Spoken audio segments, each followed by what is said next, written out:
maybe up until about 10 years ago, or a little sooner, people thought that after a brain injury like concussion, you probably shouldn't do anything to make the symptoms worse. It was thought that if you did something, including going for a walk or reading something or looking at your screen, and your symptoms went up, that was harming your brain and delaying your recovery from the brain injury. So the advice was to rest until your symptoms go away, avoid sort of social interaction, exercise, anything that would tax your brain.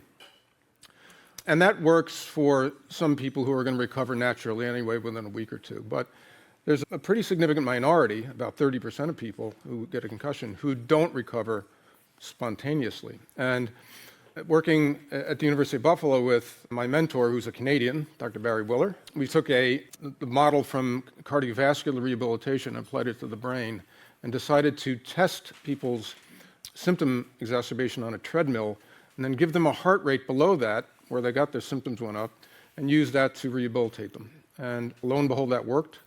Really lucky. I take no credit for it. It just happened.